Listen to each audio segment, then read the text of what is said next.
Hello mga boss, magandang araw. Welcome sa panibago nating vlog ngayong araw.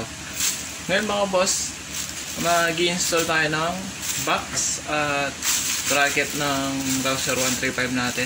Nabili ko nga pala to mga boss sa Shopee. Kung mapapansin nyo mga boss, nakabukas na sila, hindi na sila naka-box. Kasi binuksan ko na sila kagabi para ma-check natin kung may sira itong box at itong bracket. Okay naman sila mga boss.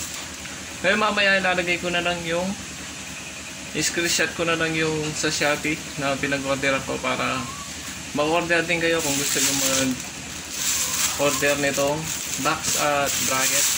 Ito nga pala yung itsura ng bracket mga boss. Magkasama na yan sa alagang 1,050. Hindi pa kasama yung ship nun mga boss. Ngayon, install na natin dun sa Rouser natin para makita nyo na kung anong itsura at kung plug and play nga ba itong Rouser na bracket natin. Kasi mga boss, minsan yung mga ibang bracket na nakita ko lang sa shop, yung mga comment nila, minsan hindi sila magkatugma dito sa mga butas, minsan maliit or minsan naka ano ng konti, yung hindi sila sakto. Kaya ngayon mga boss, titingnan natin kung fit nga ba ito sa Rouser 135 natin. Ngayon mga boss, papagit kung paano mag-install nitong bracket at box ng Rouser 135 natin. Tara mga boss. Natin gagawin mga boss, tatanggalin na muna natin itong side cover at yung upuan kasi nandito yung lock nya para matanggal natin yan. Pasensya lang kayo mga boss kung medyo mahangin. Yan, medyo mahangin kasi dito sa amin kaya maingay yung ano natin, yung camera natin. So yun mga boss, ngayon umpisa na natin yung pagtatanggal ng upuan para malagay na natin yung bracket natin.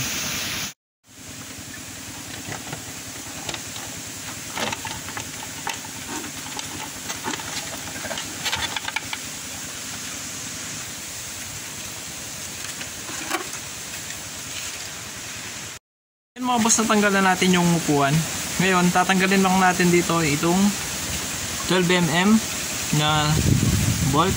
Yan.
Yan mga boss, dahil natanggal na natin ito, pwede na natin ilagay yung bracket natin. Titignan natin ngayon kung sakto siya, kung sakto yung mga butas niya.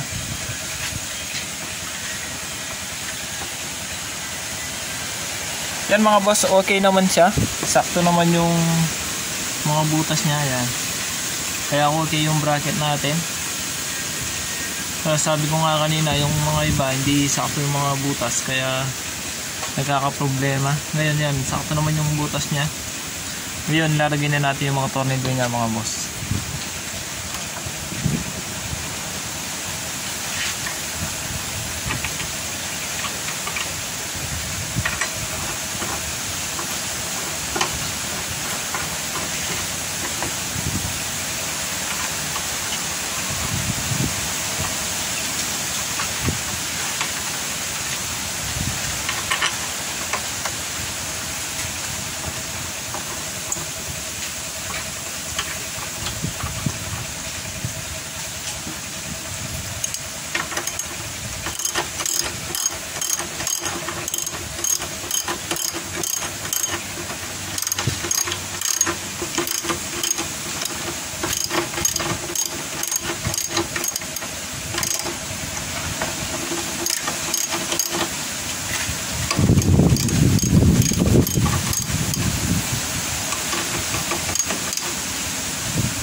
Yan mga boss, na ilagay na natin yung bracket. Ngayon lalagay naman natin itong upuan niya. Tignan natin kung walang problema. Yan, okay naman siya. Hindi naman tumama dito. Kaya sakto-sakto talaga to pang Rouser 135. Ngayon mga boss, lalagay naman natin yung plate nung box natin. Ito nga pala yung ilalagay nating plate dun sa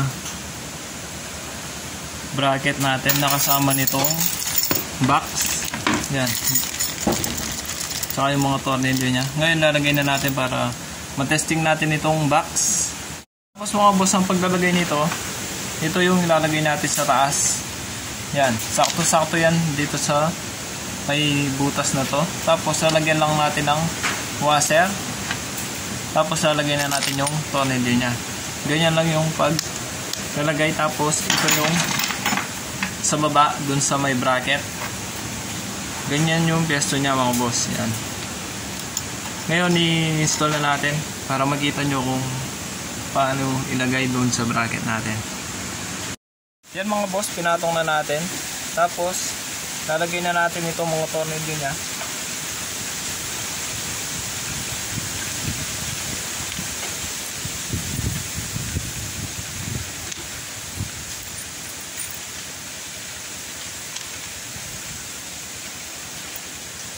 Yan mga boss, na ilagay na natin yung mga box. Ngayon, ito namang mga tornilyo at washer.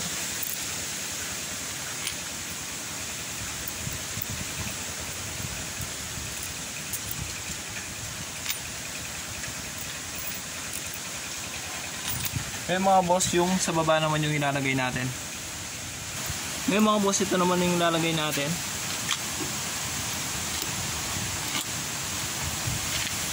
May tornilyo lang na yan, na 10mm.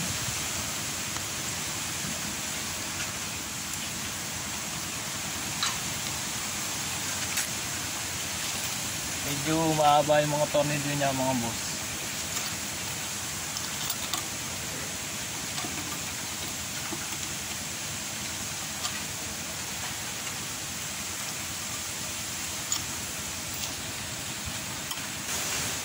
Mga boss, na ilagay na natin yung 4 na tornilyo at yung mga pangipit dito sa plate natin ng lagay ng box. Hindi ko na pinakita kung paano ko ipitan mga boss kasi medyo mahaba itong mga tornilyo natin. Medyo tatagal yung video pag hinigpitan natin lahat yan.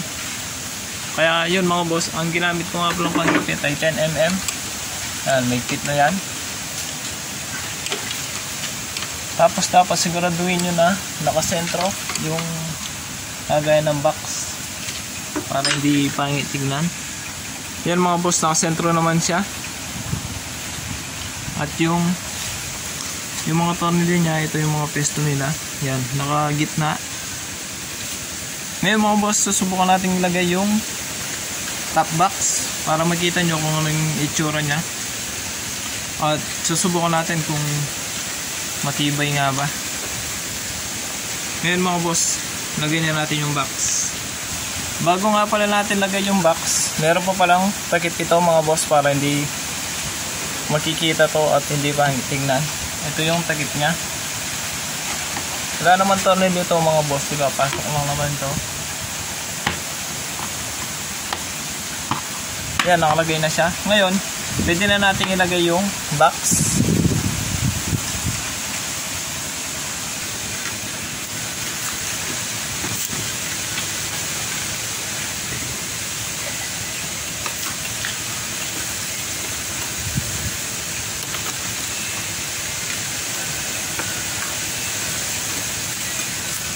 Yan mga boss, naka-install na yung box natin. Simple lang naman ang paglalagay nito mga boss. Unahin lang dito sa likod, tapos i-push lang ito, tapos maglalak na yung dito nya. Yung itsura nya ngayon mga boss, na nalagyan na natin ng top box. Kaya ayan mga boss, hanggang dyan muna yung video natin. Maraming salamat sa patuloy na sumusuporta. Sana hindi kayo magsawang sumuporta sa akin channel. God bless sa inyo mga boss.